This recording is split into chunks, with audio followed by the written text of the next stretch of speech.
সকালে ঘুমিয়ে আছে মেঘ। এমন সময় সে ঘুমের মধ্যে দেখতে পেল যে তাকে কেউ লিপকিস করতেছে। এটা দেখে মেঘও তাকে জড়িয়ে ধরে লিপকিস করতেছে আর বলতেছে, আজকে পাইছি তোমাকে। আজকে তো তোমাকে ছাড়তেছি না জান। উম্মুয়া, উম্মুয়া, উম্মুয়া। এইভাবে কিছুক্ষণ যাওয়ার পর কে যেন মেঘের উপর পানি ঢেলে দিল। মেঘ ধরপড়িয়ে উঠে পড়ল বিছানা থেকে। আশেপাশে তাকিয়ে দেখে তার ছোট বোন দাঁড়িয়ে আছে। তাকে দেখে বলতে লাগলো, কিরে, তুই আমার গায়ে পানি ঢেলে দিলি কেন? তোকে তো আজকে আমি মেরেই ফেলবো। এমনিতেই শীত পড়েছে, আবার তুই আমার উপর ঠান্ডা পানি ঢেলে দিয়েছিস, তাই না? ঢালবো না তো কি করব? বিছানার দিকে একবার তাকিয়ে দেখো তো, তুমি কি অবস্থা করেছো বিছানাটার। হ্যাঁ, প্রতিদিন একটা একটা করে বালিশ ছেড়ো, আর আম্মু আমাকে দিয়ে পরিষ্কার করায়। সরি রে, আসলে আজকে সেই সুন্দর একটা স্বপ্ন দেখছিলাম। জানিস, মেয়েটা দেখতে পরীর মতো সুন্দর, ঠোঁট দুইটা গোলাপি গোলাপি। উফ, কি জোস লাগছিল জানিস। শরীরের কথা তো বাদ দিলাম, শরীরটা মনে হয় তুলো দিয়ে তৈরি করেছে আল্লাহ। এই শীতে যদি একটা বউ পাইতাম রে বইন, তাহলে তোকে অনেকগুলো চকলেট দিতাম। কথাটা শেষ হতে না হতেই সুফিয়া বেগম বিছানার ঝাড়ু নিয়ে এসে দিল দুইটা বাড়ি মেঘের পিঠে। মেঘ ব্যথায় কোকিয়ে উঠে বলতে লাগলো, আহ আম্মু, আমাকে মারলে কেন? আমি বুঝি ব্যথা পাই না? তরে মারবো না তো আর কারে মারবো? প্রত্যেক দিন তুই একটা না একটা জিনিস নষ্ট করিস। তোকে তো কোনো কিছুই কিনে দিব না এবার। ভেবেছিলাম বিয়ে দিয়ে দিব, কিন্তু তা আর দিব না। আম্মু, বিয়ে দিলে তোমার ছেলের কপালে বউ থাকবে কিনা সন্দেহ আছে। কারণ তোমার ছেলে স্বপ্নের মধ্যে যেই সব করেছে, যদি বউ পায় তাহলে তো গলার টিপে মেরে ফেলবে। তাড়াতাড়ি ফ্রেশ হয়ে কলেজে যা বলতাছি। আর মেঘলা নিচে, তোর বান্ধবী এসে বসে আছে। ফ্রেশ হয়ে তাড়াতাড়ি স্কুল যা, আমি ঘর গোছাচ্ছি। ঠিক আছে আম্মু, যাচ্ছি। মেঘ ফ্রেশ হয়ে কলেজের জন্য রেডি হয়ে চলে আসলো খাবার টেবিলে। মেঘ খেয়াল করে নাই যে মেঘলার বান্ধবী সোফায় বসে বসে টিভি দেখতেছে। মেঘ খাওয়া দাওয়া করে তার বাইক নিয়ে সোজা চলে গেল কলেজ মাঠে। এইদিকে মেঘলাও রেডি হয়ে খাওয়া দাওয়া করে তার বান্ধবীকে নিয়ে বেরিয়ে গেল স্কুলের উদ্দেশ্যে। কিছু দূর যাওয়ার পর মেঘলার বান্ধবী বলতে লাগলো, আচ্ছা মেঘলা, ওইটা কি তোর ভাই ছিল নাকি? আর বলিস না, প্রতিদিন একটা না একটা কিছু করবেই। আজকে কোলবালিশ ছিঁড়ে ফেলেছে। সে নাকি তার স্বপ্নে দেখেছে যে তাকে কোনো এক সুন্দরী মেয়ে এসে লিপকিস করছে। বাহ বাহ, সুন্দর স্বপ্ন তো দেখে তোর ভাই। তাকে বিয়ে করিয়ে দে। আর এক্ষুনি তো বিয়ে করিয়ে দেওয়ার সময়। আশেপাশের লোকেরা দেখিস না শীতের সময় বেশি বিয়ে করে। তাকে যদি বিয়ে দেই তাহলে মনে হয় না তার বউ এক সপ্তাহ আমাদের বাড়িতে থাকবে। আমাকে যে অত্যাচার করে, আবার তো সেটা তার বউ চুমু দিতে দিতে তাকে মেরেই ফেলবে। যাক, ভালোই হলো। আজকে মুডটা খারাপ ছিল, তোর কথা শুনে মুডটা একদম ঠিক হয়ে গেল। মেঘলা আর আফরিন চলে গেল ক্লাসে। এইদিকে মেঘ তার বন্ধুদের কাছে এসে ব্যাগটা ছুঁড়ে মারলো প্রান্তর বুকে আর বলতে লাগলো, জীবনটা মনে হয় স্বপ্ন দেখে দেখেই পার করে দিতে হবে। বিয়ের বয়স তো হয়েছে, আমার আম্মু আব্বু বিয়ে দেয় না কেন আমাকে বলতো? তোকে আবার বিয়ে দিবে তোর আম্মু আব্বু? তুই প্রতিদিন যা শোনাস আমাদের, আমার মতো মনে হয় না তুই এক সপ্তাহ ঘরে বউ রাখতে পারবি। তোর এই অত্যাচারে তোর বউ এমনিতেই পালিয়ে যাবে। আরে ইমতিয়াজ, শোন আমার কথা। হুম, বল। আগে দেখ না মেঘ কি স্বপ্ন দেখেছে, এরপর না হয় তাকে সুন্দরী মেয়ের ঠিকানা দিব। হুম, ঠিক বলেছিস ইমতিয়াজ। মেক শুরু কর তোর প্রতিদিন রুটিন। তাহলে শোন, কি দেখেছি আজকে। আজকে সেই সুন্দর একটা স্বপ্ন দেখেছি। জানিস, মেয়েটা দেখতে পরীর মতো সুন্দর, ঠোঁট দুইটা গোলাপি গোলাপি। উফ, কি জোস লাগছিল জানিস। কোমরটা কি বলবো, নায়িকা অপসরীর মতো সুন্দর কোমর। আর কি কি দেখেছিস বল বল। ডাব দেখিস নাই? দোষ শালা, এত দিকে খেয়াল ছিল নাকি আমার? আমি তো শুধু মেয়েটার ঠোঁটে কিস করছিলাম। যেই তার জামাটা খুলতে যাবে অমনি শেষ। বাকিটা আমি বলে দেই। তোর বোন মেঘলা এক বালতি পানি তোর উপরে ঢেলে দিয়েছে, তাই না? একদম ঠিক বলেছিস, কিন্তু আমার বোন যে আমার উপর পানি ঢাললো, এটা তুই জানলি কি করে? স্বাভাবিক বিষয়। তুই যদি নিজেই খাওয়ার সময় আমাদের ফোন দিয়ে এটা বলদিস, তাহলে কি আমরা জানবো না? আমি ফোন দিয়েছিলাম নাকি তোদের? হুম, দিয়েছিলি। এখন তবে একটা সুন্দরী মেয়ের ঠিকানা দেই। আজকেই এই কলেজে ভর্তি হয়েছে। তুই যাকে নিয়ে প্রতিদিন সুন্দর স্বপ্ন দেখিস, এটাই হয়তো সেই মেয়ে। তাহলে দেরি করতেছিস, করেন এখনই দে, আমি তাড়াতাড়ি গিয়ে প্রপোজ করে আসি, পরে না হয় চুমো দিব লাইনে আসলে। ওই যে একটা মেয়ে দেখতেছিস না, একা দাঁড়িয়ে আছে বোরকা পরে, ওইটাই তো সুন্দরী পরী। তাড়াতাড়ি যা গিয়ে প্রপোজ করে দে, তা না হলে কিন্তু পরে দেখিস পাখি উড়াল দিবে। এখনই যাইতেছি, তোরা ভিডিও করে রাখ। ইমতিয়াজ তার ব্যাগ থেকে একটা ফুল বের করে দিল মেঘকে। এইদিকে মেঘ ফুলটা হাতে নিয়ে স্টাইল করে হাঁটতে হাঁটতে চলে গেল ওই মেয়েটার কাছে। আশেপাশে তাকিয়ে দেখে কেউ নেই, তাই মেঘ হাঁটু গেড়ে বসে প্রপোজ করতে লাগলো। আমি জানি না তুমি কোন রাজ্যের রাজকুমারী, আমি জানি না তোমার পরিচয়।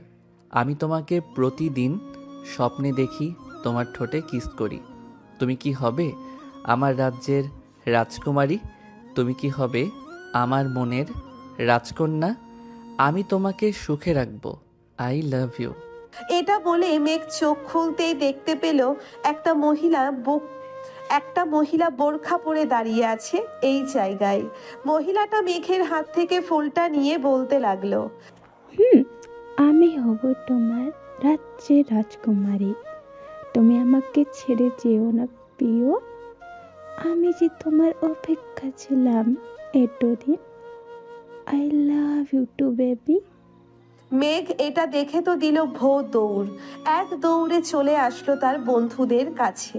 মেঘ আসতেই সবাই হাসাহাসি করতে লাগলো। ইমন, তোর প্ল্যানটা তো সেই ছিল রে। মেঘের অবস্থা দেখার মতো হয়েছে। শালারা, তোদের তো আজকে আমি মেরেই ফেলবো। তোরা সব জেনে বুঝে আমার সাথে এমন করেছিস, তাই না রে? আরে শালা, ওইটা তো আমাদের ক্লাসের রিধির মা। আমি কি জানতাম ওইটা রিধির মা হবে? আমি তো দেখেছি রিধি দাঁড়িয়ে ছিল, সবাই কথা বলতেছে। এমন সময় মহিলাটা এসে পিছন থেকে মেঘকে জড়িয়ে ধরে বলল, আমাকে রেখে কোথায় যাচ্ছ আমার আশিক? প্লিজ প্লিজ এখানে দাঁড়াও আশিক। আমি যে তোমাকে খুব ভালোবাসি আশিক। আম্মু গো, আমি আর বিয়ের কথা বলবো না গো, আমাকে বাঁচাও তোমরা কেউ এসে। শালা, তুই এবার তোর রাজকুমারীকে নিয়ে বাসর কর গিয়ে। আন্টি, আপনি ওর সাথে যান। আপনাকে মানাইছে আমার বন্ধুর সাথে। আপনি যে এই বয়সে এত স্মার্ট ছেলের প্রপোজ পাবেন ভাবতেই পারি নাই। যা দুষ্টু ছেলে, আমাকে আন্টি ডাকছো কেন? আমাকে ভাবি ডাকবে ভাবি। চলো আমরা আসি, তোমাকে নিয়ে ঘুরে আসি সাত সমুদ্র তীর নদী। মহিলার কথা শুনে মেঘ তো কান্না করে দেওয়ার মতো অবস্থা। কোনো রকম তার বাইকটা স্টাডি দিয়ে ওইখান থেকে কেটে পড়লো। মেঘ আর এইদিকে হাসাহাসি করতেছে সবাই। যাক, আজকে একটু বেশি মজা পেলাম। চাচি, এই ছেলেটা একটু বউ পাগল তো, তাই আর কি আপনার সাথে এমন করেছে। কিছু মনে করবেন না, আপনাকে তার মা ভেবে এটা বলেছে। ও আচ্ছা, আমি যে ভাবছিলাম আমাকে তোমার গার্লফ্রেন্ড ভেবেছে। কালকে আমার আশিক এর জন্য আবার আসবো। এই কলেজে তোমরা কেউ কিছু বলবে না, বলে দিলাম। ঠিক আছে, কেউ কিছু বললো না, আপনি এখন যান। মহিলাটা চলে যেতেই সবাই ও চলে আসলো। ক্লাসে দুটো ক্লাস করে সবাই বেরিয়ে চলে আসলো মাঠে। চলুন এখন পরিচয় পর্বটা দিয়ে দেওয়া যাক। মেঘ হচ্ছে এই কলেজের টপার। সে একবার মুখে যাই বলে তাই করে দেখায়। এবার ইন্টার সেকেন্ড ইয়ারের ছাত্র সে। তার বন্ধুরাও সেম ক্লাসে পড়ে। এখন আপাতত এইটুকু থাক, বাকিটা আস্তে আস্তে জানতে পারবেন। ধন্যবাদ। চলেন দেখি। মেঘ এখন কোথায় আছে? বাইকটা নিয়ে সোজা চলে গেল কলেজের পিছনে। 2 ঘন্টা কাটতেই আবারও চলে আসলো কলেজের ভেতরে। এসে দেখে তার বন্ধুরা গাছ তলায় বসে আছে। তাদের কাছে গিয়ে জিজ্ঞেস করতে লাগলো, কিরে, মহিলাটা চলে গেছে নাকি? যাই নাই তো, তোর জন্য অপেক্ষা করতেছে, হয়তো লেকের পারে। তুই গিয়ে দেখা করে আয়। শালারা, তোরা সব জেনে বুঝে এই কাজ করেছিস, তাই না রে? তোর শালা, আমরা কি জানতাম ওটা রিধির আম্মু হবে? আমরা জানলে তো তোকে কখনোই পাঠাইতাম না। এখন এক কাজ কর, ক্লাস তো করবি না, চল কোথাও থেকে ঘুরে আসি। ঠিক আছে, চল তাহলে যাই। সবাই সবার বাইক নিয়ে চলে গেল নদীর পাড়ে। দুপুর 1টা বাজতেছে, সূর্যটাও উঠেছে। এখন সবাই নদীর পাড়ে বসে আড্ডা দিতেছে। এমন সময় ইমন বলতে লাগলো, মেঘ, সবাই কিছু কিছু করে টাকা দে, একটা বাংলা মদ নিয়ে আসি। আমি এসবে নাই। আমার আব্বু একবার জানতে পারলে আমাকে মেরেই ফেলবে। বাংলা মদ না এনে তাড়াতাড়ি আমার মনের মতো একটা মেয়ে বের কর, তাহলে এই শীতে আমার বিয়েটাও খেতে পারবি। তা তো পারবো, কিন্তু তোর মনের মতো মেয়ে খুঁজে পাবো কি করে? আমাদের একবার বল তো, তোর মনের মতো মেয়ে কিরকম হবে? আমার মনের মতো মেয়ে হবে চিকন, ঠোঁট দুটো গোলাপি গোলাপি, যাতে দেখলেই কামড় দিয়ে নিয়ে আসতে মন চায়। আর আমার থেকে একটু খাটো হলেই চলবে, দেখতে কিন্তু সুন্দরী হতে হবে। শালারা দেখতে তো সুন্দরী হবে, তুই যা যা বলেছিস তাদের মধ্যে ছাড়া এইসব অন্য কারো মধ্যে থাকবে না, তাই না? চল, খুব ক্ষুধা লাগছে, একটা রেস্টুরেন্ট থেকে কিছু খেয়ে আসি। চল, আজকে মতিন মামার কালাভুনা দিয়ে খেয়ে আসি। শুনেছি কালাভুনাটা সেইভাবে রান্না হয়। চল। সবাই চলে গেল মতিন রহমানের দোকানে। গরুর মাংসের কালো ভুনা দিয়ে সবাই খাবার খেয়ে চলে আসলো বাড়িতে। সন্ধ্যা 7টা, সবাই বসে আছে চায়ের দোকানে। চা খাওয়া শেষ। মেঘ সবার কাছ থেকে বিদায় নিয়ে চলে আসলো বাড়িতে। রাত 9টায় খাবার টেবিলে বসে আছে মেঘ। এমন সময় তার আব্বু এসে টেবিলে বসতে বসতে বলতে লাগলো, কিরে মেঘ, এইসব কি শুনতেছি? তুই নাকি প্রতিদিন একটা করে বালিশ ছিঁড়ে ফেলে দিস, এটা কি সত্যি কথা নাকি? আরে না আব্বু, আমি তোমার ছেলে, আমি কি এইসব করতে পারি বলো? সব মিথ্যা কথা বলতেছে আম্মু আর আপু। হয়েছে, আর কিছু বলতে হবে না। তোর স্বভাব চরিত্র আমার ভালো করেই জানা আছে। এখন যা বলি শোন, কালকে আমার অফিসে যাবি। আমি নতুন প্রজেক্টের কাজ ধরেছি, ওইটাতে আমাকে হেল্প করবি। যদি ঠিক মতো করতে পারিস তাহলে তোর বিয়ে নিয়ে চিন্তা করবো আমি। ঠিক আছে আব্বু, আমি রাজি আছি। তোমার আগেই আমি অফিসে পৌঁছে যাব। মেঘ খাওয়া দাওয়া শেষ করে তাড়াতাড়ি ঘুমিয়ে গেল। এইদিকে সাইফুল চৌধুরী মেঘলাকে উদ্দেশ্য করে বলতে লাগলো, মেঘলা আফরিন তো তোর বান্ধবী, তাই না? তাকে আমার বেশ পছন্দ হয়েছে। আমি তার বাবা মায়ের সাথে কথা বলতে চাই। আব্বু, আমরা তো মাত্র 10-এ পড়ি। এখনই যদি ভাইয়ার সাথে আফরিনের বিয়ে দিয়ে দাও, তাহলে আফরিনের স্বপ্নটা পূর্ণই হবে না। সে চায় একজন বিজনেস ওমেন হতে। তা হতে পারবে, সমস্যা নেই। মেঘের সাথে থেকে সব কিছু শিখে যাবে। পরে না হয় আমার কাছে থেকে টাকা নিয়ে নিজে একটা অফিস তৈরি করবে। সকালে আফরিন আসবে, তুমি কথা বলে নিও। আর ভাইয়া যা করে, আফরিন থাকবে নাকি থাকবে না তার শিওর নেই। বিয়ে দিয়ে দিলে তো সব ঠিক হয়ে যাবে। এখন তুই গিয়ে ঘুমা, আর আফরিনকে মেসেজ দিয়ে বলে দে যে সকাল 6টার দিকে আসার জন্য।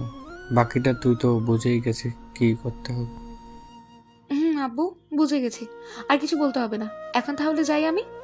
মেঘলা চলে গেল তার রুমে। বিছানায় শুয়ে শুয়ে তার বান্ধবীকে মেসেজ করতে লাগলো, বান্ধবী, তোর স্বপ্নটা হয়তো পূর্ণ হতে যাচ্ছে। তুই না আমার ভাইকে পছন্দ করিস। আব্বু বলেছে সকাল 6টায় এসে যা করার করতে, আর ভাইয়া যাতে না বুঝতে পারে এটা তুই করেছিস। একদম চিন্তা করিস না, তোর ভাইকে এমন টাইট দিব বাপের জন্মেও আর এমন করবে না। এখন ঘুমাই রে, সকালে উঠতে হবে। ফজরের সময় আমাকে ফোন দিস, উঠে নামাজ পড়বো। ঠিক আছে, এখন ঘুমা তাহলে তুই। আফরিন ঘুমিয়ে গেল। ভোর 5টায় আফরিনের ফোনের অ্যালার্মের শব্দে ঘুম ভেঙে গেল তার। উঠে ফ্রেশ হয়ে নামাজ আদায় করে হাঁটতে হাঁটতে চলে গেল মেঘলাদের বাড়িতে। কলিং বেল দিতেই মেঘলা এসে দরজা খুলে দিল। কি রে, তাড়াতাড়ি চলে আসলি নাকি? ঘড়ির দিকে তাকিয়ে দেখ, 6:15 বাজে। আমাকে আসতে বলেছিল 6টায়। চল এখন তোর ভাইয়ের কাছে, দেখি আজকে কি স্বপ্ন দেখতেছে। চল, তাড়াতাড়ি বালিশ ছিঁড়ে ফেলার আগেই কিছু একটা করতে হবে। চল। দুইজন চলে গেল মেঘের রুমে। গিয়ে দেখে মেঘ বিড়বিড় করে কি যেন বলতেছে। চলুন শুনে আসি কি বলতেছে মেঘ। জান, এমন করো কেন? একটা লিপ কিস করো না। তোমার ওই গোলাপি ঠোঁটের একবার লিপ কিস করতে পারলেই হবে। মেঘলা, তুই তোর রুমে যা, আমি তোর ভাইকে দেখতেছি। আমি দেখতে চাই তুই কি করিস আমার ভাইয়ের সাথে। আমি চুপচাপ দাঁড়িয়ে থাকবো এইখানে, কোনো কথা বলবো না। ঠিক আছে, চুপচাপ দাঁড়িয়ে থাক। আফরিন তার ঠোঁট জোড়া মেঘের ঠোঁটের সাথে চেপে ধরতেই মেঘ আফরিনের ঠোঁটে কামড় দিয়ে ধরল। এইদিকে মেঘ আফরিনকে জড়িয়ে ধরে তার বুকের সাথে চেপে ধরে লিপ কিস করতেছে। এটা দেখে মেঘলার চোখ দুইটা রসগোল্লার মতো বড় হয়ে গেল। বেশ কিছুক্ষণ লিপ কিস করার পর আফরিন মেঘের বুকের উপর থেকে উঠে আস্তে আস্তে নেমে আসলো এই দিকে। মেঘ খুশি হয়ে বলতে লাগলো, ইস, এই রকম যদি প্রতিদিন লিপ কিস করিস তাহলে তো জান আমার আর বালিশ ছিঁড়তে হতো না। এখনই চলে যাবে কিনা জান? কি হলো, কথা বলতেছো না কেন? মেঘ ঘুমের মধ্যেই এসব বলতেছে। এইদিকে আফরিন আর মেঘলা তো হাসতে হাসতে শেষ। মেঘলা, আমি এখন বাসায় যাই রে। তোর ভাইকে উঠিয়ে কাজে পাঠা। আর যা যা বলবে আমাকে সব বলবি কিন্তু। ঠিক আছে, সব বলবো। এখন চল, তোকে দিয়ে আসি বাহিরে। চল। মেঘলা আর আফরিন চলে গেল নিচে। এইদিকে মেঘ ঘুম থেকে উঠে দেখে আজকে সে একটা বালিশও ছিঁড়ে নাই। তাই খুশি মনে চলে গেল ওয়াশরুমে। আয়নার সামনে দাঁড়াতেই দেখতে পেল যে তার ঠোঁটে লিপস্টিক লাগানো। শুধু ঠোঁটের না, গালে কপালে সব জায়গায় লিপকিসের দাগ। এটা দেখে মেঘ বলতে লাগলো, তাহলে কি আমার সেই অপসরই সত্যি এসেছিল আমার রুমে? ইয়াহু, আমার স্বপ্ন পূরণ হয়েছে। আজকে সবাইকে ট্রিট দিতে হবে। এটা ভেবে মেঘ ফ্রেশ হয়ে তাড়াতাড়ি রেডি হয়ে চলে গেল নিচে। গিয়ে দেখে তার বাবা মা এবং বোন খাবার টেবিলে বসে আছে। মেঘকে দেখে মেঘলা বলতে লাগলো, কি ভাইয়া, আজকে তো দেখি তুমি অনেক খুশি। রাতে কি অপসরি এসেছিল নাকি? রে, আজকে সত্যি অপসরি এসেছিল। আমাকে লিপ কিস করেছে, ঠোঁটে মুখে গালে সব জায়গায় কিস করেছে। আমি আজকে অনেক খুশি। মেঘলা তার ভাইয়ের হাতে চিমটি কেটে বলতে লাগলো, ভাইয়া, আম্মু আব্বু আছে কিন্তু এখানে। আরে আমার রুমে আম্মু আব্বু আসবে কোথায় থেকে? মজা করতেছিস তাই না রে? মেঘ একবার চারিপাশ ঘুরে দেখে যে সে ড্রয়িং রুমে খাবার টেবিলে বসে আছে। এটা দেখে সে তার মাথায় গাঁটটা মেরে বলতে লাগলো, আব্বু আম্মু, আমি অফিসে গেলাম, আস্তে আস্তে রাত হবে। আরে মেঘ, খাবার খেয়ে যা না। না আম্মু, এখন খাবো না, আমার পেট ভরা আছে। এই বলে মেঘ চলে গেল অফিসে। এইদিকে মেঘলা সবার সাথে খাওয়া দাওয়া করে স্কুলের জন্যে রেডি হয়ে চলে গেল 3 রাস্তার মোড়ে। গিয়ে দেখে আফরিন দাঁড়িয়ে আছে। ভালোই হলো, আমি ভাবছিলাম তোদের বাসায় যাব তোকে নিয়ে, এখন দেখি তুই এসে গেছিস। চল, এখন দেরি হয়ে গেছে এমনিতেই। দুইজন চলে গেল কলেজে। গিয়ে দেখে স্যার ক্লাসে ঢুকে পড়েছে। দুইজন স্যারের কাছে অনুমতি নিয়ে ক্লাসে প্রবেশ করলো। এইদিকে মেঘ অফিসে প্রবেশ করে দেখতে পেল সবাই সবার মতো কাজ করতেছে। তাই মেঘ সোজা চলে গেল তার বাবার কেবিনে। বসে বসে কিছু ফাইল দেখতেছিল। এমন সময় অফিসের ম্যানেজার আসলো আর বলতে লাগলো, স্যার, আমাদের অফিসে আজকে নতুন একটা প্রজেক্ট ডিল হবে প্রায় 200 কোটি টাকার উপরে। যদি এই ডিলটা ফাইনাল হয়ে তাহলে আমাদের অফিস আরও বড় হবে এবং দেশের বাইরেও এই অফিসটা নিয়ে আলোচনা করা হবে। তাই ভালোভাবে প্রেজেন্টেশন করতে হবে। এই নিন ফাইলটা, আপনি একবার দেখে নিন। ঠিক আছে, আপনি যান, আমি ফাইলটা দেখে নিতেছি। ম্যানেজার চলে গেল। এইদিকে মেঘ ফাইলটা বের করে প্রজেক্টটা দেখতে লাগলো সবকিছু ঠিকঠাক আছে নাকি। সবকিছু ঠিকঠাক থাকলে ফাইলটা টেবিলে রেখে অফিসারটা ঘুরে ঘুরে দেখতে লাগলো। কিছুক্ষণ ঘোরাঘুরি করার পর আবারও চলে আসলো তার বাবার কেবিনে। এসে দেখে তার বাবা চলে এসেছে। মেঘ, সব কিছু দেখে নিয়েছিস তো? ভালো করে প্রেজেন্টেশন করিস যাতে প্রজেক্টটা আমাদের হাতেই থাকে, অন্য কারো হাতে না যায়। ইনশাল্লাহ আব্বু, তুমি কোনো চিন্তা করো না, এই প্রজেক্টটা আমরাই পাবো। তা ওরা কখন আসবে? এই তো আর 10 মিনিটের মধ্যে চলে আসবে। চল আমরা মিটিং রুমে গিয়ে বসে পড়ি। হুম, চলো আব্বু, যাই তাহলে। সাইফুল এবং মেঘ চলে আসলো মিটিং রুমে। বেশ কিছুক্ষণ পর কয়েকজন বিদেশি ক্লায়েন্ট আসলো, তাদের সাথে মিটিং করতেছে মেঘ। এইদিকে সাইফুল চৌধুরী বসে বসে দেখতে লাগলো মেঘ কি করতেছে। 1 ঘন্টা যেতেই মিটিংটা শেষ হয়ে গেল। বিদেশি ক্লায়েন্টরা মেঘকে উদ্দেশ্য করে বলতে লাগলো, Mr. Meg Choudhury, we really like your project. We want to give you this project. Take this. There is 100 crores taka here. We will give the remaining 100 crores taka after the work is completed. The deal is final. Deal is final. ওরা চলে গেল। এইদিকে পুরো অফিসে মিষ্টিমুখ করাতে লাগলো সাইফুল চৌধুরী, কারণ আজকে এই কর্মচারীদের কারণেই সে 200 কোটি টাকার প্রজেক্টটা পেয়েছে। আব্বু, এখন তার কাজ নেই, আমি না হয় বাড়িতে চলে যাই। বাড়িতে যাইতে হবে না, প্রজেক্টের কাজটা কিভাবে করবে তুই একটু বুঝিয়ে দিয়ে যা সবাইকে, তাহলে ওরা কাজ শুরু করে দেবে। আব্বু, আজকে কাজ করার কোনো প্রয়োজন নেই, তাদেরকে ছুটি দিয়ে দাও, কালকে থেকে কাজ না হয় শুরু হবে। ঠিক আছে, তাহলে তুই যা, আমিও তাদের সাথে একটু আলোচনা করে ছুটি দিতেছি। আর এইখানে 1 লক্ষ টাকা আছে, তোর যা ইচ্ছা কর, কিছুই বলবো না। ধন্যবাদ আব্বু তোমাকে।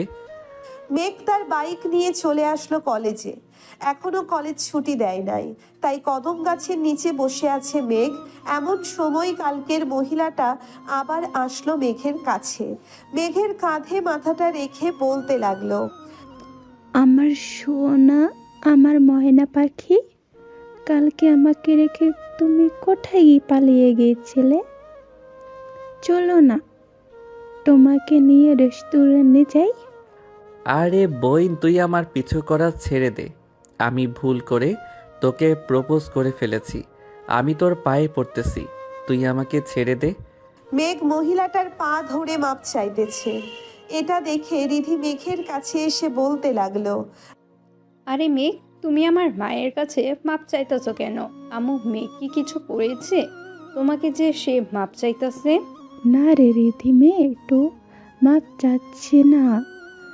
আমি আসার সময় মাঠে পড়ে গিয়েছিলাম, মেঘ আমাকে এনে এখানে বসিয়েছে আর দেখছে আমার পায়ে কিছু হয়েছে কি না। ধন্যবাদ মেঘ, আমার মাকে দেখে রাখার জন্য। আম্মু চলো বাড়িতে চলে যাই, আর হয়তো ক্লাস হবে না। তুই গাড়িটা বের কর, আমি মেঘের সাথে কথা বলে আসছি। ঠিক আছে আম্মু। রিনি চলে যেতেই মহিলাটা মেঘকে উদ্দেশ্য করে বলতে লাগলো, আমার জান পাখি, রাগ করছো?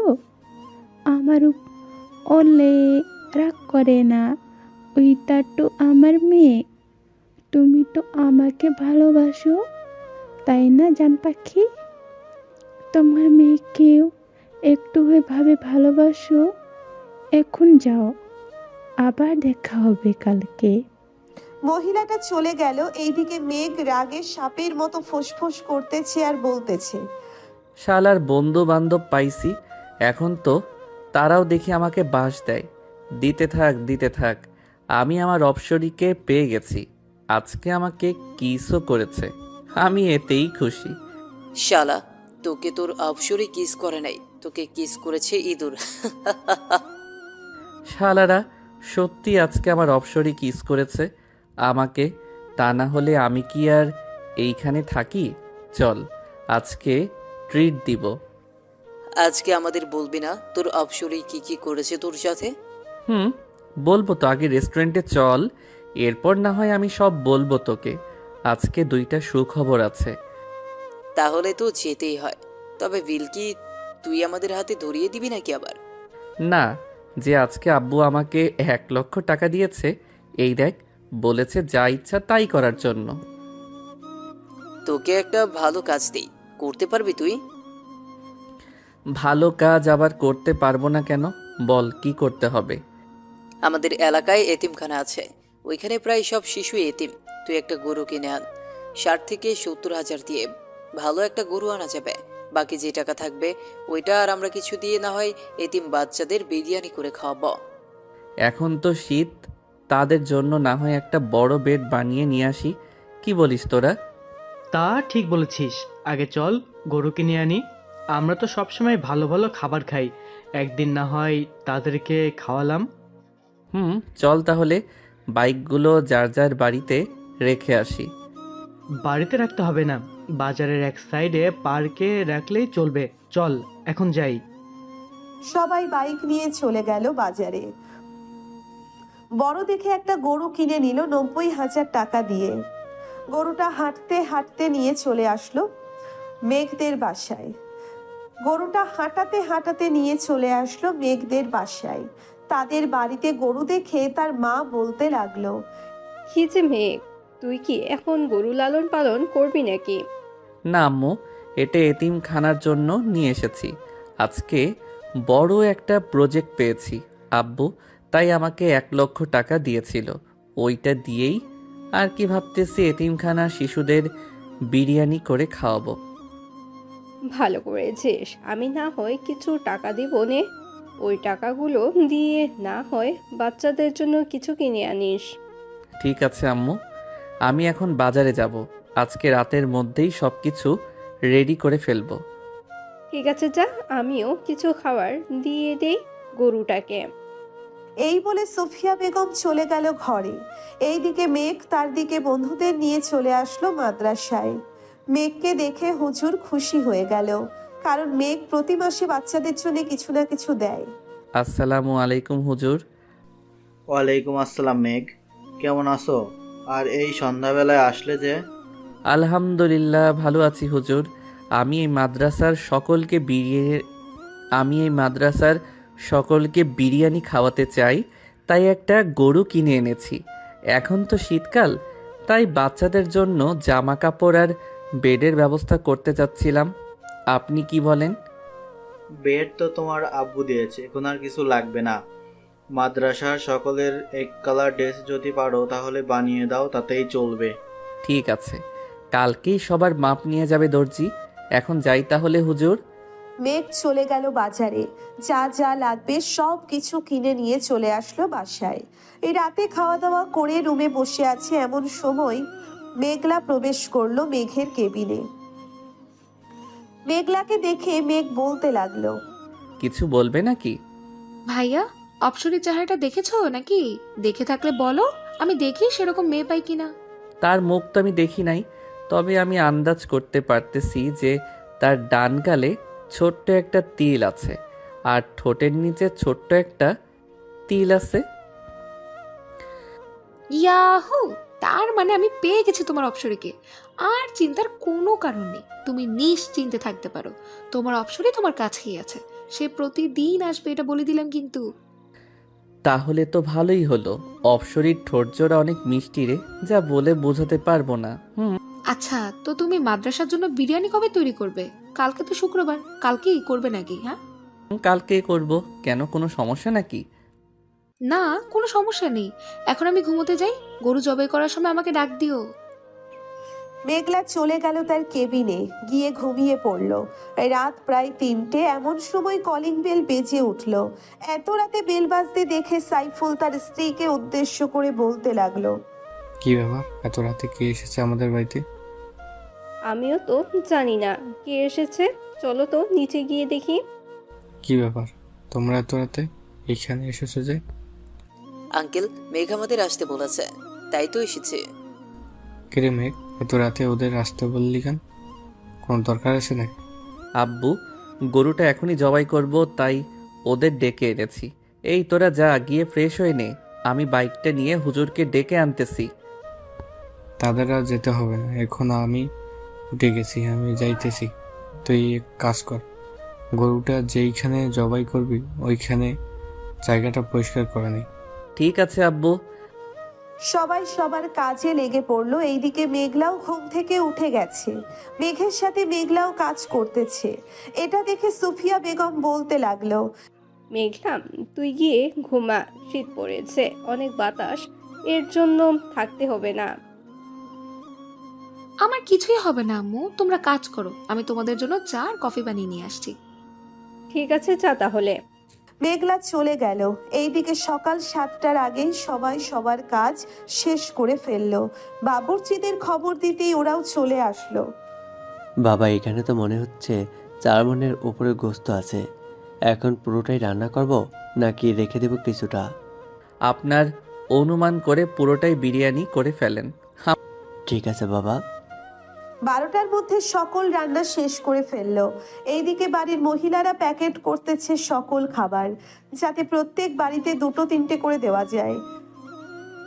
নামাজ শেষ করেই সবাইকে সব দিয়ে দিল। এইদিকে মেঘ খাবার খেয়ে তার বন্ধুদের সাথে কিছুক্ষণ আড্ডা দিয়ে চলে গেল তার রুমে। বিছানায় শুয়ে পড়তেই তার ঘুম চলে আসলো। এইদিকে আফরিন বসে আছে মেঘলার রুমে।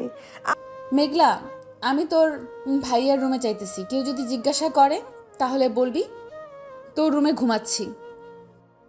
এখন ভাইয়ার রুমে গিয়ে কি করবি তুই? ভাইয়া তো ঘুমোচ্ছে মনে হচ্ছে। ঘুমাক, তাকে জ্বালানোর জন্যই তো যাইতেছি আমি। আফরিন চলে গেল। মেঘের রুমে গিয়ে দেখে মেঘ একটা কোলবালিশকে জড়িয়ে ধরে ঘুমাচ্ছে। এটা দেখে আফরিন আস্তে আস্তে কোলবালিশটা মেঘের কাছ থেকে নিয়ে সোফায় রেখে আফরিন শুয়ে পড়ল মেঘের সাথে। এইদিকে মেঘ সুন্দর একটা গন্ধ পেল। আফরিনের শরীর থেকে গন্ধটা তার নাকে যেতেই বলতে লাগলো, আমার অপসরি, তুমি এসেছো। আমাকে একটু জড়িয়ে ধরো অপসরি। আমি তোমার ওই ঠোঁটের মৃদু স্বাদটা নিতে চাই। আফরিন কোনো কথা না বলেই মেঘের বুকে মাথা রেখে ঘুমিয়ে গেল। দেখতে দেখতে সন্ধ্যা হয়ে আসলো। আজানের শব্দ কানে আসতেই আফরিনের ঘুম ভেঙে গেল। মেঘের বুকের উপর থেকে উঠে আস্তে আস্তে রুম থেকে বের হয়ে চলে গেল মেঘলার রুমে। গিয়ে দেখে মেঘলা নামাজে দাঁড়িয়ে গেছে। এটা দেখে আফরিনও ফ্রেশ হয়ে অজু করে মেঘলার সাথে নামাজ আদায় করে নিল। রাতে সবাই খাবার টেবিলে খাবার খাচ্ছে। এমন সময় আফরিন খাবার টেবিলে এসে বসতেই মেঘ আফরিনের দিকে তাকিয়ে বলতে লাগলো, আম্মু, এটাই তো আমার স্বপ্নের অপসরি। আমি এই মেয়েকেই বিয়ে করতে চাই। কানের নিচে মারবো 2টা। এত পিচ্ছি মেয়েকে তুই বিয়ে করলে তোকে পুলিশ ধরবে। ধরলে ধরবে, আমি আমার অপসরিকে হারাতে চাই না। আমাকে 1 মাসের মধ্যে এই মেয়ের সাথে বিয়ে দিবে, তা না হলে কিন্তু আমি এই বাড়ি ছেড়ে চলে যাব। তুই বাড়ি ছেড়ে চলে গেলে কারো কিছু যাই আসে না। এখন চুপচাপ খাওয়া দাওয়া করে ঘুমাতে যা। ঠিক আছে আব্বু, যাইতেছি। মেঘ খাওয়া দাওয়া করে চলে গেল তার রুমে। বিছানায় শুয়ে আছে এমন সময় তার ফোনটা বেজে উঠল। তাকিয়ে দেখে ইমন ফোন দিয়েছে। কলটা রিসিভ করতেই ওই পাশ থেকে বলতে লাগলো, কিরে, তোর অপসরিকে তো তোর বাড়িতে দিয়ে আসলাম। এখন না হয় বাইরে আয়, একটু আড্ডা দিই। ঘরের ভিতরে মেয়ে মানুষের মতো বসে থাকলে চলবে নাকি?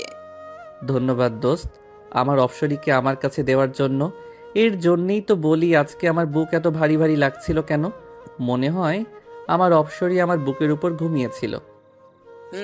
দেখ, তোর ফোনে পিক পাঠাইছি, যখন তোরা দুইজনকে জড়িয়ে ধরে ঘুমোচ্ছিলে।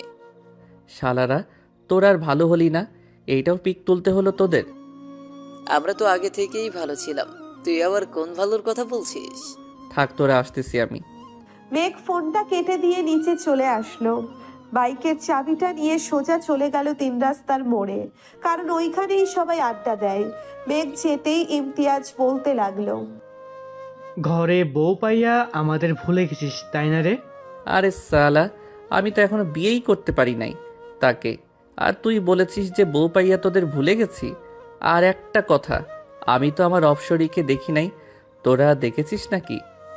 আমরা দেখব কিভাবে, আমরা তো খুঁজে বের করে তোকে দিয়ে দিছি, তুই দেখে নিস তোর অপসরিকে। এখন চা খাও আমাদের। সবাই চা খেয়ে রাত 10টা পর্যন্ত আড্ডা দিয়ে চলে আসলো বাসায়। এইদিকে আফরিন বসে আছে মেঘলার রুমে। দুইজনে বসে বসে তাদের স্কুলে যে লেখাগুলো দিয়েছে সেই লেখাগুলো লিখতেছে। এটা দেখে মেঘ চলে গেল মেঘলার রুমে। গিয়ে দেখে তার অপসরী মাথায় ওড়না দিয়ে লিখতেছে, কিন্তু তার মুখ দেখা যাচ্ছে না চুলের জন্য। এটা দেখে মেঘ বলতে লাগলো, এই যে মিস অপসরি, চুলগুলো একটু সরান তো, দেখি আপনাকে মন ভরে। ভাইয়া আর একবার যদি ডিস্টার্ব করো তাহলে কিন্তু আমি আম্মুকে ডাক দিতে বাধ্য হব। আর ডাকতে হবে না, আমি চলে যাইতেছি। মিস অপসরি, লেখা শেষ হলে আমার রুমে আইসেন, দুইজন বসে গল্প করব। আম্মু! আরে যাইতেছি তো, এইভাবে ডাকতে হবে নাকি? থাক। তাড়াতাড়ি তোর রুমে যা, না হলে কিন্তু তোর অপসরীকে আবার তার বাড়িতে পাঠিয়ে দিব, তখন আর দেখতে পারবি না। পাঠানোর দরকার নেই, আমি আসবো না এই রুমে। এই বলে মেঘ চলে গেল তার রুমে। বিছানায় শুয়ে শুয়ে গেম খেলতেছে আর বলতেছে, আমার অপসরীকে আমার কাছ থেকে কেড়ে নিবে ওরা, তা কি করে হয়? আমি কখনোই হতে দিব না। আমার অপসরীকে আমার করেই ছাড়বো। এই সব বলতেছে মেঘ আর গেম খেলতেছে। রাত প্রায় 3টে। আফরিন মেঘের রুমে এসে দেখে মেঘ এখনো শুয়ে শুয়ে ফোন টিপতেছে। মেঘ দরজার দিকে তাকাতেই দেখতে পেল তার অপসরীকে। অপসরী, তুমি এসেছো? ভিতরে আসো। বাহিরে দাঁড়িয়ে আছো কেন? তুমি এত রাত অবধি ফোন টেপো কেন? তাড়াতাড়ি ঘুমাও, না হলে কিন্তু আমি চলে যাবো এই বাড়ি থেকে। কোথায় যাইতে হবে না তোমার। অপসরী, তুমি এই বাড়িতেই থাকো, আমি এখনই ঘুমাচ্ছি। এই তো লক্ষ্মী ছেলের মতো কথা বললে তুমি।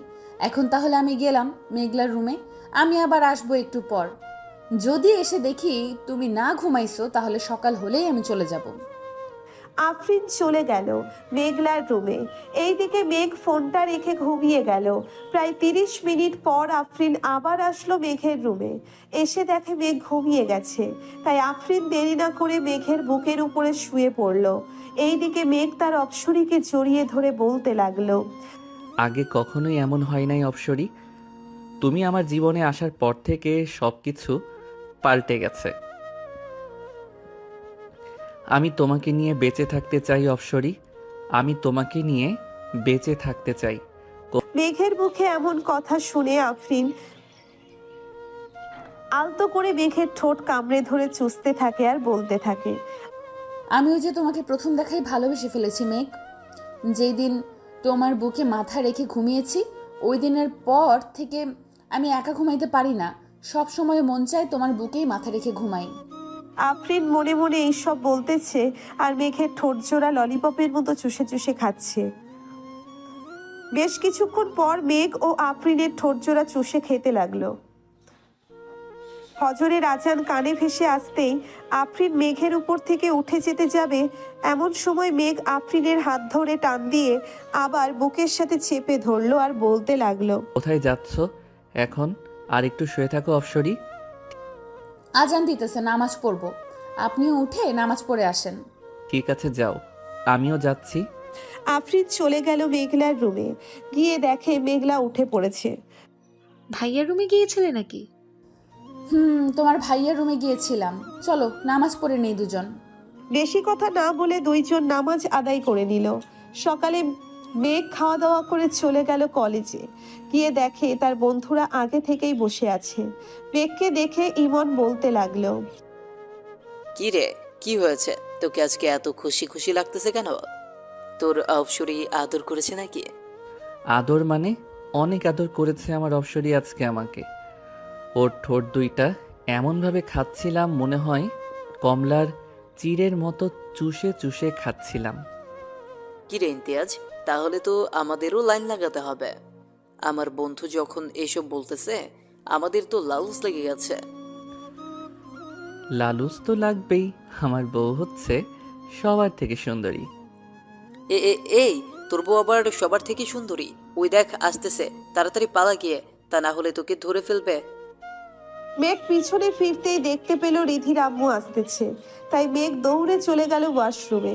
এইদিকে রিধির আম্মু সবার কাছে এসে বলতে লাগলো, কি ব্যাপার, আমার আশিককে না এইখানে দেখলাম, সে কোথায় গেছে? তাকে একটু ডাকে দাও, আমার আশিককে নিয়ে আমি লন্ডনে যাব ঘুরতে।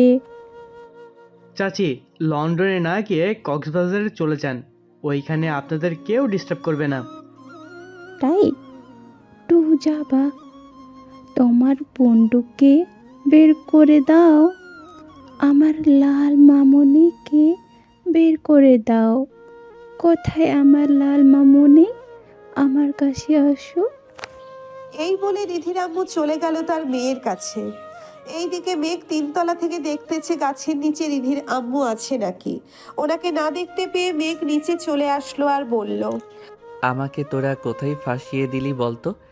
এই মহিলাটা তো আমাকে মেরেই ফেলবে। আমার অপসরি যদি জানতে পারে আমি এই মহিলাকে প্রপোজ করেছি, তাহলে তো আমার অপসরি আমার কাছ থেকে দূরে সরে যাবে। এটাই তো ভালো হবে। পরে আমি তোর অপসরীকে নিয়ে আসব, কি বলিস তোরা? ইমনের কথা শুনে সবাই হাসতে লাগলো। বেশ কিছুক্ষণ এইভাবে হাসাহাসি করলো সবাই। এমন সময় মেঘের ফোনটা বেজে উঠল। তাকিয়ে দেখে তাদের অফিসের ম্যানেজার ফোন দিয়েছে। মেঘ কলটা রিসিভ করতেই ওই পাশ থেকে ম্যানেজার বলতে লাগলো, স্যার, আপনার আব্বু গাড়ি অ্যাক্সিডেন্ট করেছে, আপনি তাড়াতাড়ি চলে আসেন এনকে মেডিকেল হসপিটালে। আমরা ওইখানেই স্যারকে ভর্তি করিয়েছি। ঠিক আছে, আমি এখনই আসতেছি। আর আপনি বাড়িতে জানায়েন না কিন্তু, বাড়িতে জানালে সবাই টেনশন করবে। ঠিক আছে স্যার, আমি জানাবো না। মেঘ ফোনটা কেটে দিয়ে তার সকল বন্ধুদের নিয়ে চলে আসলো। হাসপাতালে এসে দেখে ম্যানেজার অপারেশন থিয়েটারের বাহিরে দাঁড়িয়ে আছে। মেঘকে দেখে ম্যানেজার বলতে লাগলো, স্যারের মাথায় একটু আঘাত পেয়েছে, তাই হাত কিছু কাজ ঢুকে গিয়েছে, এগুলো বের করতেছে ডক্টর। এর বেশি কিছু হয় নাই তো আব্বুর? না, এর বেশি কিছু হয় নাই। পিছন থেকে একটা গাড়ি এসে স্যারের গাড়িতে মেরে দিয়ে চলে গিয়েছে। ইমন, খোঁজ লাগাতো কার গাড়ি ছিল ওইটা। পুলিশ সব কিছু দেখতেছে, কাউকে কোথাও যাইতে হবে না। ঠিক আছে। আর আব্বুর সাথে তো সব সময় আপনি থাকতেন, তাহলে আপনি যান নাই কেন আব্বুর সাথে? আমিও যাওয়ার জন্য গাড়িতে উঠছিলাম, পরে স্যার বলতেছে ভুলে ফাইলটা তার কেবিনে ফেলে এসেছে। আমি এইটা নিয়ে এসে দেখি স্যার চলে গিয়েছে। পরে ফোন দিতেই জানতে পারি যে স্যারের অ্যাক্সিডেন্ট হয়েছে। ও আচ্ছা। সবাই কথা বলতেছে এমন সময় ডাক্তার অপারেশন থিয়েটারের ভিতরের থেকে বের হয়ে বলতে লাগলো, তেমন বেশি আঘাত পায় নাই। আমরা ওনাকে ড্রেসিং করে দিয়েছি আর কিছু ওষুধ দিয়েছি, ওইগুলো খাইলেই ইনশাল্লাহ ঠিক হয়ে যাবে। আব্বুকে কি আজকেই বাড়ি নিয়ে যাইতে পারবো নাকি এইখানে রাখবেন কয়েকদিন? তেমন বেশি আঘাত পায় নাই, তাই এখানে রেখে কি করবেন? তার চেয়ে বাড়িতে নিয়ে যান, সবার সেবা যত্ন পেয়ে তাড়াতাড়ি সুস্থ হয়ে উঠবে। ঠিক আছে স্যার। ম্যানেজার আঙ্কেল, আপনি হাসপাতালের বিলটা দিয়ে অফিসে চলে যান। আর যদি কোনো কিছু দরকার হয় তাহলে আমাকে ফোন দিবেন, আমি গিয়ে সমাধান করে আসব। স্যার, আজকে একটা মিটিং ছিল, এই মিটিং তো স্যার করতে পারে নাই। আমি ওনাদেরকে জানিয়ে দিয়েছি, ওনারা বলেছে কালকে মিটিং করবে সকাল 10টায়। আপনি চলে আসেন। ঠিক আছে, এখন তাহলে আমি যাই। মেঘ তার আব্বুকে নিয়ে চলে আসলো বাড়িতে। কলিং বেল দিতেই মেঘলা এসে দরজা খুলে দিল। তার বাবার এমন অবস্থা দেখে কান্না করে দিল মেঘলা। এটা দেখে সাইফুল বলতে লাগলো, আরে মেঘলা, কান্না করছিস কেন? আমার তো কিছু হয়নি, সামান্য একটু ব্যথা পেয়েছি। তোমাকে বারণ করে সত্ত্বেও তুমি কেন অসুস্থ শরীর নিয়ে অফিসে গেছো ভাইয়া? কে বললে বুঝি ভাইয়া যাইতে পারতো না? তোমাকে বারণ করা সত্ত্বেও তুমি কেন অসুস্থ শরীর নিয়ে অফিসে গেছো ভাইয়া? কেউ বললে বুঝি ভাইয়া যেতে পারতো না? যাইতে তো পারতো, কিন্তু মিটিংটা আমার করার কথা ছিল, তাই তো তোর ভাইকে যাইতে দেয়নি। এখন তো আমি অসুস্থ, সব কিছু তোর ভাইকেই দেখতে হবে। মেঘ, আমাকে রুমে দিয়ে আয়। আব্বু চলো। মেঘ তার আব্বুকে রুমে দিয়ে আসলো। বিকাল 5টায় মেঘ চলে আসলো। অফিসে এসে দেখে সবাই এক জায়গায় দাঁড়িয়ে আছে। এটা দেখে মেঘ বলতে লাগলো, কি ব্যাপার, তোমরা এখানে দাঁড়িয়ে আছো কেন? কোনো সমস্যা হয়েছে? আমার কি? স্যার, আমাদের একজন কর্মী মারা গিয়েছে, ওনাকে আমরা বাঁচাতে পাই নাই। কিভাবে মারা গিয়েছে আর তোমরা কোথায় ছিলে সবাই? এতগুলো মানুষের মধ্যে থেকে একজন মানুষ মারা যায় কিভাবে? স্যার, আমরা আমাদের কাজ করছিলাম, পরে দেখতে পাই আব্দুল্লাহর শরীরে কারেন্টের শক লেগেছে।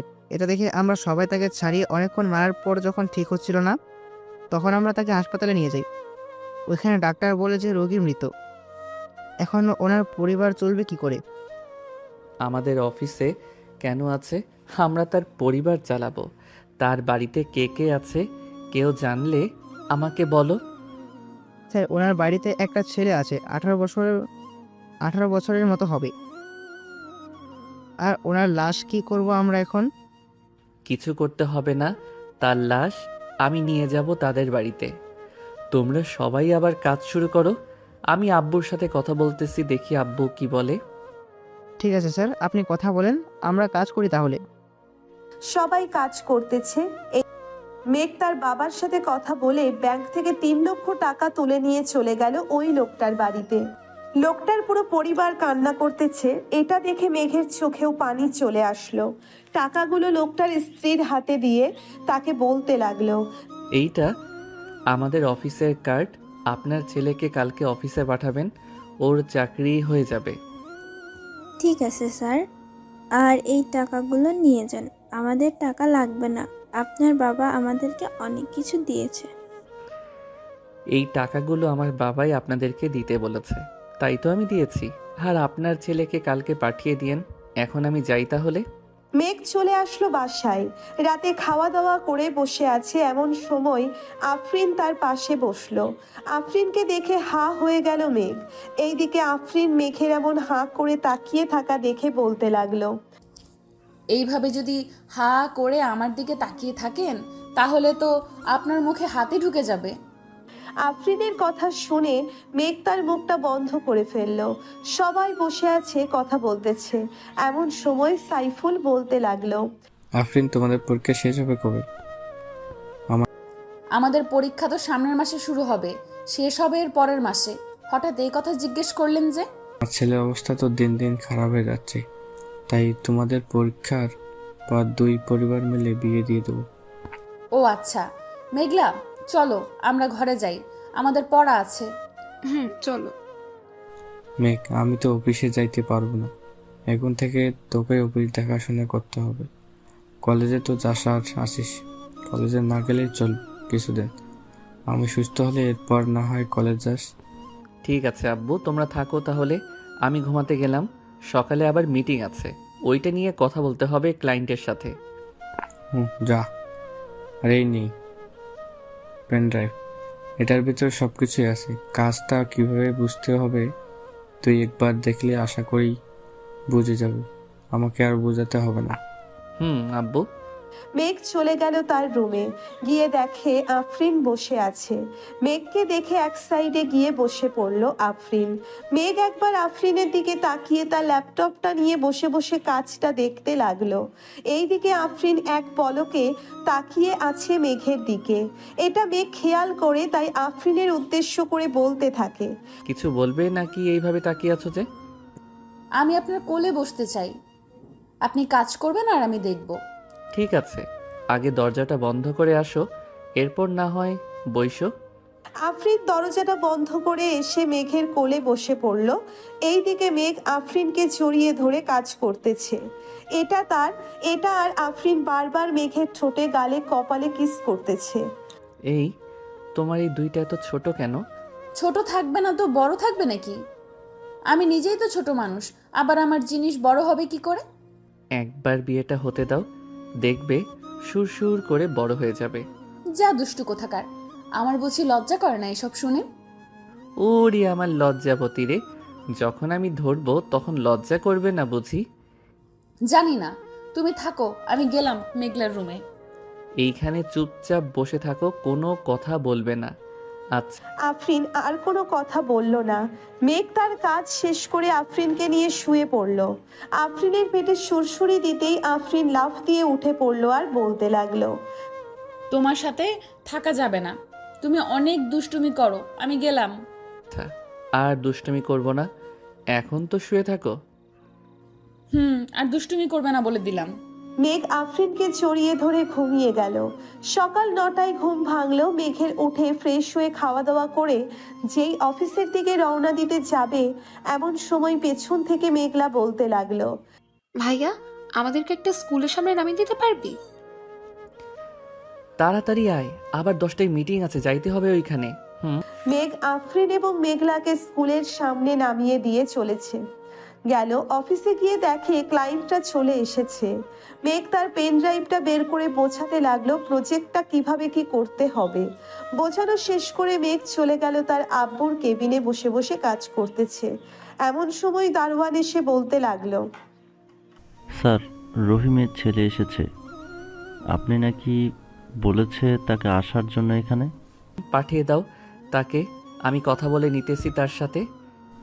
ঠিক আছে স্যার। মেঘ বসে বসে ল্যাপটপে কাজ করতেছে। এমন সময় রহিমের ছেলে কেবিনে প্রবেশ করলো। তাকে দেখে মেঘ হাসি খুশি ভাবে বলতে লাগলো, ভিতরে আসো তামিম, এইখানে বসো। স্যার, আমাকে একটা কাজ দিবেন বলেছিলেন, তাই এসেছিলাম। আব্বু তো আর নেই, এখন তো পরিবারটা আমাকেই দেখতে হবে। হুম, তা তো দেখতেই হবে তামিম, তুমি কোনো চিন্তা করো না। যখন যা লাগবে আমাকে বা আব্বুকে বলবে, তাহলে দিয়ে দিবে আব্বু। এই অফিসটা তৈরির সময় থেকে তোমার আব্বু কাজ করে এসেছে, এখন আল্লাহ তাকে নিয়ে গেছে। দোয়া করি তাকে জান্নাতবাসী করুক, আমিন। তা তুমি এইসব কাজ পারো তো? স্যার, পারি। আব্বু আমাকে সব কিছু শিখিয়ে দিয়েছে। আগে মাঝে মধ্যে আসতাম আব্বুর খাবার নিয়ে, তখন একটু আধটু শিখেছে। তাহলে আজ থেকে তোমার আব্বু যে মেশিনগুলো চালাইতো ওইগুলো তুমি চালাবে এখন থেকে। ঠিক আছে স্যার, তাহলে আমি আজ থেকেই কাজে লেগে পড়ি। আচ্ছা যাও তাহলে, আর সাবধানে কাজ করবে কিন্তু। তুমি একা একা কিছু করতে যেও না, এইখানে অনেক লোক আছে, ওদের ডাক দিবে। ঠিক আছে স্যার। তামিম চলে গেল তার কাজে। এইদিকে মেঘ তার কাজ শেষ করে চলে আসলো। বাসায় এসে দেখে আফরিনের আম্মু আব্বু এসে বসে আছে। তাদের দেখে মেঘ সালাম দিল। আসসালামু আলাইকুম, কেমন আছেন? ওয়ালাইকুম আসসালাম, আলহামদুলিল্লাহ ভালো আছি। তুমি কেমন আছো মেঘ? আমিও আলহামদুলিল্লাহ ভালো আছি। আপনারা বসেন, আমি ফ্রেশ হয়ে আসতেছি। মেঘ চলে গেল তার রুমে। ফ্রেশ হয়ে চলে আসলো, নিচে এসে দেখে সবাই বসে আছে। মেঘও তাদের সাথে বসে পড়ল। মেঘ, আমি চাইছিলাম তোমাদের বিয়েটা দিয়ে দেওয়ার জন্য, এখন তুমি কি বলো? আঙ্কেল, আফরিনের পরীক্ষা শেষ হোক, এরপর না হয় বিয়ে করব। আর তো কয়েকটা দিন রয়েছে, আমিও না হয় অফিসের কাজটা বুঝে নেই। সাইফুল, তুই কি বলিস? আফরিন তো সারাদিন তোদের বাসায় থাকে, আশেপাশে মানুষ তো জানিস কেমন সমালোচনা করে। ঠিক আছে, তাহলে আজকে কাজে ডেকে বিয়ে পড়িয়ে দিই। আফরিন, এর পরীক্ষা শেষ হলে না হয় অনুষ্ঠান করব। এখন তুই যা বলবি আমি তাই করব। ছোট থেকে তো তুই যা বলছিস আমি তাই করছি। ঠিক আছে, তাহলে আজকে রাতেই কাজে ডেকে বিয়ে পড়ে দিই। সবাই কথা বলতেছে, এইদিকে মেঘ তাদের মাঝখান থেকে উঠে চলে আসলো ছাদে। আকাশের দিকে তাকিয়ে ভাবতে লাগলো সেই রাতগুলোর কথা। এখন তো তার অপসরই তার সাথেই থাকবে, এখন তো তার অপসরই তার সাথেই থাকবে। এই সব ভাবতেছে, এমন সময় পেছন থেকে কে যেন মেঘকে জড়িয়ে ধরলো আর বলতে লাগলো, আমার অনেক দিনের ইচ্ছা আজ পূর্ণ হবে। আমি তোমাকে অনেক ভালোবাসি মেঘ। আফরিনকে পেছন থেকে টেনে এনে মেঘের সামনে দাঁড় করিয়ে বলতে লাগলো, আমিও তোমাকে ভালোবাসি, কিন্তু এখন বিয়ে করলে তোমাকে নিয়ে বাহিরে ঘুরতে গেলে তো মেয়েরা আমার দিকে তাকাবে না। তাই ভাবতেছি আরও কয়েক বছর পর বিয়ে করব। কি বললি কুত্তা? আমাকে রেখে অন্য মেয়েদের সাথে টাঙ্কি মারিস? আজকে দেখ তোর কি অবস্থা করি, শুধু রাতটা হতে দে। এখন কিছু করলাম না, সকালে তুই হাঁটতে পারবি না এমন অবস্থা করব। আমাকে ভয় দেখিয়ে কোনো লাভ নেই, আমি তোমার মতো পিচ্চি মেয়েকে ভয় পাই না। সো এখন এইখান থেকে যাও। ভয় পাস না তো ঠিক আছে, শুধু দেখ কি করি আমি তোকে রাতের বেলা। এই বলে আফরিন রাগে চলে গেল নিচে। এইদিকে মেঘ তো মহা খুশি তার অপসরীকে রাগিয়ে দিয়ে। রাতে সবাই খাওয়া দাওয়া শেষ করে বসে আছে। এমন সময় কলিং বেলের শব্দ পেল সবাই। আপনারা বসেন, আমি দেখে আসতেছি কে এসেছে। এই বলে আফরিন চলে গেল দরজা খুলতে। দরজাটা খুলতেই দেখতে পেল কাজী সাহেব দাঁড়িয়ে আছে। ওনাকে সালাম দিয়ে ভিতরে নিয়ে আসলো আফরিন। সবাই বসে আছে সোফায়। এমন সময় কাজী বলতে লাগলো, কার কার বিয়ে হবে তাদের আইডি কার্ড বা জন্ম নিবন্ধনটা নিয়ে আসেন। কাজী সাহেব, মেয়ের বয়সটা একটু কম, আপনি বিয়ে পড়িয়ে দিয়ে যান। যদি কোনো সমস্যা হয় আমি দেখে নেব। দেখুন, এটা তো আইনগত অপরাধ। মেয়ের বয়স 18 না হলে বিয়ে দেওয়া। আচ্ছা, আপনি আনেন, সব কিছু আমি দেখে নিচ্ছি। সবকিছু নিয়ে দিতেই কাজী সাহেব তার খাতায় যা যা লেখার দরকার তা লিখে নিল। কিছুক্ষণের মধ্যে সকল নিয়মকানুন মেনে মেঘ তার আফরিনের বিয়েটা হয়ে গেল। এইদিকে কাজী তার পাওনা টাকা নিয়ে যেতেই সাইফুল বলতে লাগলো, মেঘ, আফরিনকে নিয়ে ঘরে যা, অনেক রাত হয়েছে, আবার কালকে অফিসে যাইতে হবে। ঠিক আছে আব্বু, যাইতেছি। আফরিন আর মেঘ চলে আসলো রুমে। এইদিকে মেঘ বিছানায় বসতেই আফরিন বলতে লাগলো, দাঁড়িয়ে কথা বলতে হবে কেন? সোজা হয়ে দাঁড়াও, তোমার সাথে আমার কথা আছে। বসে কথা বলো, তাহলেই তো হয়। আমি বসে বসে কথা বলতে পারি না, দাঁড়িয়ে কথা বলো। মেঘ দাঁড়াতেই আফরিন বিছানায় ঝাড়ু দিয়ে মেঘকে পিটাতে লাগলো আর বলতে লাগলো, ঘরে এত সুন্দর একটা বউ থাকতে তুই অন্য মেয়েদের দিকে তাকাস, আজকে তোর চোখ তুলে নিব। এই বলে আফরিন মেঘকে জোরে জোরে পিটাতে লাগলো। মেঘের চিৎকার শুনে নিচ থেকে সবাই দৌড়ে চলে আসলো উপরে। মেঘের দরজার সামনে দাঁড়িয়ে মেঘলা বলতে লাগলো, কি হয়েছে ভাবি? ভাইয়া চিৎকার করছে কেন? তোমার ভাইয়ার মাথায় ভূত চাপছে, সে নাকি অন্য মেয়ের কাছে যাবে, তাই একটু নেল পলিশ লাগাচ্ছিলাম। ও আচ্ছা। আব্বু আম্মু চলো চলো নিচে যাই, ভাবি ভাইয়াকে সাইজ করুক। ভাইয়া কিছুদিন ধরে দেখছি একটা মেয়ের পেছনে ঘুরছে। তাহলে তো আমারও যাওয়া দরকার। বৌমা এমনভাবে মারবে যাতে কালকে আর বিছনা থেকে উঠবে না পারে। যদি সকালে ডাক্তারের প্রয়োজন হয় তাহলে ডাক্তার ডেকে আনবো। ঠিক আছে আব্বু, আপনারা যান, আমি আপনার ছেলেকে এমনভাবে সাইজ করব যাতে আর কোনো দিন কোনো মেয়ের দিকে না তাকাতে পারে। সবাই চলে গেল নিচে। এইদিকে মেঘ চিৎকার করতেছে আর বলতেছে, বউ, আমাকে মাফ করে দাও। আমি আর কখনোই কোনো মেয়ের দিকে তাকানো তো দূরের কথা, তার দিকে চাইবও না। কি বললি তুই কুত্তা? আমার দিকে চাইবি না? তাহলে তোর চোখ রেখে কি করব? তোর চোখটাই তুলে ফেলি। ও মা গো, বাঁচাও গো। ও আল্লাহ গো, আমাকে বাঁচাও এই ডাইনি মেয়ের হাত থেকে। আগে তো শান্ত শিষ্ট ছিল, এখন এটা তো একটা আস্তা ডাইনি হয়ে গেছে। ডাইনি তো আমি, এখন দেখ কি করি তোকে। কিছুক্ষণ মারার পর আফরিন ক্লান্ত হয়ে যায় আর বলতে থাকে, এখন কান ধরে উদ্বাস করবি 1000 বার, আমি সারা রাত শুয়ে শুয়ে দেখব। ও বউ, একটু কম করা যায় না? আমি আর কখনোই এমন করব না, বললাম তো তোমাকে। ঠিক আছে, তুই যখন এটা বলতেছিস তাহলে তোর কথা মেনে নিলাম। যা, 200 বার কান ধরে উদ্বাস করবি। পরে কি করতে হবে আমি বলতেছি। এরপরেও আরও কাজ করতে হবে। জি মহারাজ, এরপরও কাজ করতে হবে। এখন তাড়াতাড়ি উঠবস করতে থাকেন তো। মেঘ উঠবোস করতে লাগলো। 200 বার কান ধরে উঠবোস করতে করতে তার হাঁটু যেন খুলে পড়ে যাবে এমন অবস্থা। কান ধরে উঠবোস করা শেষ হতেই কোনো রকম বিছানায় গিয়ে বসলো আর বলতে লাগলো, ওই অপসরি, এখন তো মাফ করো আমাকে, আমি যাই এখন ছাদে। কোথাও যাইতে হবে না, এখানে চুপচাপ বসেন। আমি নিচ থেকে আপনার জন্য খাবার নিয়ে আসতেছি। এতক্ষণ মারার পর হয়তো আপনার পেটের খাবার হজম হয়ে গেছে, আবার তো কান ধরে উদ্বাস করেছেন, এতে তো আরো বেশি। এই বলে আফরিন চলে গেল। নিচে গিয়ে দেখে মেঘলা একলা একলা মুভি দেখতেছে আর চিপস খাচ্ছে। মেঘলাকে দেখে আফরিন বলতে লাগলো, কি ব্যাপার, তুমি এখনো জেগে আছো যে? ঘুমাবে না নাকি? ঘুমাবো তো, মুভিটা শেষ হলেই ঘুমোতে চলে যাব। তার আগে আমাকে একটা কথা বলো, ভাইয়ের কি অবস্থা? সকালে কি অ্যাম্বুলেন্স আনতে হবে? না না, এমনিতেই ঠিক হয়ে যাবে। এখন খাবার খাওয়াবো আর একটু পর আদর করব, তাহলেই দেখবে সকালে তোমার ভাইকে না আমাকে হসপিটালে নিতে হবে। আপনি কি কম আছেন নাকি ভাইয়ের থেকে? আপনিও দেখিয়ে দিবেন আপনার শরীরেরও পাওয়ার আছে। কিরে, তুই আমাকে আপনি করে বলতেছিস কেন? আমি না তোর বেস্ট ফ্রেন্ড, তুই করে বলবি। তুই কি আর আমার বেস্ট ফ্রেন্ড আছিস? এখন তো আমার ভাবি হয়ে গেছিস, সেই হিসেবে তুই আমার বড়, আমি তোকে আপনি করেই বলবো। দিব কানের নিচে একটা। চল খাবার গরম করে আনি, তোরও হয়তো ক্ষুধা লেগেছে। এখন তো রাত বড়, মনে হয় যেমন 2-3 দিন চলে গেছে। আমারও এমনই মনে হয়। আচ্ছা চলো খাবার গরম করে ভাইয়াকে দিয়ে আসি। দুইজন চলে গেল রান্নাঘরে। খাবার গরম করে মেঘলার জন্য কিছু রেখে বাকিটা নিয়ে চলে গেল মেঘের রুমে। গিয়ে দেখে মেঘ নিজের পা ধরে কান্না করতেছে আর বলতেছে, আল্লাহ গো, আমার কপালটা বুঝি পুড়ে গেল গো। এইটা কি বউ দিলা আমার কপালে? এখন তো আমাকে যখন তখন মারবে, আমি কিছুই করতে পারবো না।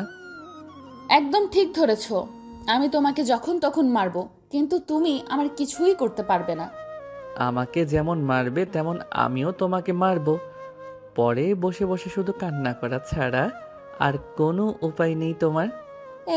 এই দেখো, আমি এক চুমুকি 1 গ্লাস দুধ খেয়ে নিতে পারি। সো এখন বুঝে নাও আমার শরীরে কত শক্তি আছে। বুঝে গেছি, তোমার শরীরে অনেক শক্তি আছে। এখন আমাকে খাবার দাও, খুব ক্ষুধা লাগছে। মেঘ খাওয়া দাওয়া করে বিছানায় শুয়ে পড়ল। এইদিকে আফরিন থালা বাসনগুলো নিচে রেখে চলে গেল। ওপরে গিয়ে দেখে মেঘ বিছানায় চিৎপটাং শুয়ে আছে। এটা দেখে আফরিন আবার হাতে ঝাড়ু নিতেই মেঘ বিছানা থেকে লাফ দিয়ে সোফায় এসে বসে পড়ল আর বলতে লাগলো, সরি, আর কখনোই বিছানায় শুয়ে থাকবো না। তুমি একাই বিছানায় শুয়ে থাকো। আমি বিছানায় শুয়ে তো থাকবো, কিন্তু আমাকে বাবু গিফট তো করবে তুমি। তাড়াতাড়ি আসো, তা না হলে আবার কিন্তু শুরু করব তোমার উপর অত্যাচার। কিন্তু আমি তোমাকে বাবু গিফট করব কিভাবে? আমি তো এই সবের কিছুই বুঝি না। কি বললি তুই কুত্তা? আসিতেছি। মেঘ বিছানায় যেতেই আফরিন মেঘের ঠোঁট জোড়া তার দখল করে নিয়ে যেইভাবে পারছে ওইভাবেই চুষে চুষে খাচ্ছে। এইদিকে মেঘও কম কিসের, আফরিনের 2টা আপেলের মতো টিপতে থাকে আর ঠোঁট চুষতে থাকে। এইদিকে আফরিন ব্যথায় কোকিয়ে উঠে বলতে লাগলো, কি করতেছো? আস্তে টেপো, ব্যথা পাই তো। ব্যথা তো পাবেই, ছোট ছোট আপেলের মতো জিনিস তোমার ভালোভাবে ধরতেও পারি না। এটাই অনেক আমার জন্য। এখন যদি তোমার আরো বড় লাগে তাহলে বড় করে নাও, বাধা দিছে কে? এইদিকে মেঘ আফরিনের ঠোঁট চুষতেছে আর আস্তে আস্তে হাত দিয়ে আফরিনের জামা খুলতেছে। বেশ কিছুক্ষণ ঠোঁট চষার পর আফরিনের শরীরে চুমু খেতে লাগলো। এইদিকে আফরিন কেঁপে কেঁপে উঠতেছে। বেশ কিছুক্ষণ পর মেঘ তার মেডেল স্টাম্পটা আফরিনের মেইন জায়গায় ঠেকিয়ে দিল। এদিকে আফরিনের চিৎকার দিয়েই অজ্ঞান হয়ে গেল। মাগো, মরে গেলাম গো। এইদিকে মেঘ আফরিনকে ডাকতেছে, কিন্তু আফরিনের কোনো সাড়া শব্দ নেই। তাই মেঘ টেবিলের উপর থেকে পানির গ্লাসটা নিয়ে আফরিনের মুখে পানি ছিটিয়ে দিতেই আফরিনের জ্ঞান ফিরে আসলো আর বলতে লাগলো, এই কুত্তা, এইভাবে কেউ করে নাকি? আমি তো মরেই যেতাম আর একটুর জন্য। এটা তো কিছুই না, এখন দেখবে কি যে করি। এই বলেই মেঘ আফরিনের সাথে টি20 খেলতে লাগলো। কয়েক ঘন্টা খেলার পর মেঘ আফরিনের বুকের উপর শুয়ে পড়লো আর বলতে লাগলো, সরি জান, আমি বুঝতে পারি নাই তুমি যে প্রথমে এত ব্যথা পাবে। আর সরি বলতে হবে না, এখন ওঠো। পুরো বিছানা তো ব্লিডিংয়ে ভরে গেছে, তাড়াতাড়ি পানিতে ভিজিয়ে রাখতে হবে। মেঘ আফরিনের উপর থেকে উঠে চলে গেল ওয়াশরুমে। ফ্রেশ হয়ে বাহিরে এসে দেখে আফরিন এখনো শুয়ে আছে বিছানায়। এটা দেখে মেঘ বলতে লাগলো, কি ব্যাপার, উঠবে না নাকি? এখনো যে বিছানায় শুয়ে আছো। অনেক ব্যথা করতেছে, উঠবো কি করে? তুমি এমন ভাবে করেছো যে থাকার বললাম না। আচ্ছা, আমি কিছু একটা করতেছি। এই বলে মেঘ চলে গেল মেঘলার রুমের সামনে। চুপি চুপি মেঘলার রুমে ঢুকে ফোনে লাইট লাগিয়ে দেখতে লাগলো ট্যাবলেটের বক্সটা কোথায়। এইদিকে মেঘলা তো ঘুমাই নাই, এক চোখ মেলে দেখতে লাগলো কে এসেছে। মেঘকে দেখে বুঝে গেল মেঘলা কিছু একটা হয়েছে, তাই মেঘকে উদ্দেশ্য করে মেঘলা বলল, ভাইয়া, কি করছো আমার রুমে? মেঘলার গলার স্বর শুনে মেঘ চমকে গেল আর বলতে লাগলো, কই কিছু না তো, এমনি এসেছিলাম। কি হয়েছে বলো আমাকে। না মানে তোর বান্ধবী। হয়েছে, আর কিচ্ছু বলতে হবে না। তুমি এই রুমে ঘুমাও, আমি দেখছি। ঠিক আছে যা, আর যদি দরকার হয় ডাক দিস আমাকে। ঠিক আছে। মেঘলা গিয়ে দেখে আফরিন বিছানায় শুয়ে আছে চুপ করে। আফরিনের কাছে গিয়ে শরীরে হাত দিয়ে দেখতে লাগলো জ্বর এসেছে কিনা। এইদিকে আফরিন মেঘলাকে দেখে বলতে লাগলো, কি ব্যাপার, তুই এত রাতে এইখানে? কি হয়েছে আমাকে বল, আমি দেখছি। অনেক ব্যথা করতেছে রে, তাই তোর ভাইকে পাঠিয়েছিলাম ব্যথার ট্যাবলেট আনতে। এখন তোর ভাইয়া তো আসলো না। পিরিয়ড হয়েছে নাকি? না, ওইগুলো হয়েছে, বুঝে গেছি। আর কিচ্ছু বলতে হবে না, একটু ওয়েট কর, আমি আনছি এক্ষুনি। মেঘলা চলে গেল তার রুমে, একটা ব্যথার ট্যাবলেট তার ভাইয়ের হাতে ধরিয়ে দিয়ে বলতে লাগলো, এই নাও, এটা ভাবিকে খাইয়ে দাও, তাহলে ব্যথা কমে যাবে। ঠিক আছে, তুই ঘুমা তাহলে। মেঘ চলে গেল তার রুমে। আফরিনকে ঔষধটা খাইয়ে দিয়ে শুয়ে পড়লো তার পাশে। সকাল 10টায় মেঘ ঘুম থেকে উঠে চলে আসলো নিচে, এসে দেখে সবাই বসে আছে আর কি নিয়ে যেন আলোচনা করতেছে। মেঘকে দেখে তার বাবা বলতে লাগলো, মেঘ, ওরা হচ্ছে আমার বিজনেস পার্টনার, বাইরের দেশ থেকে এসেছে। এখন এদের সাথে একটু মিটিং করতেছি, তুইও বসে শুন। ঠিক আছে আব্বু।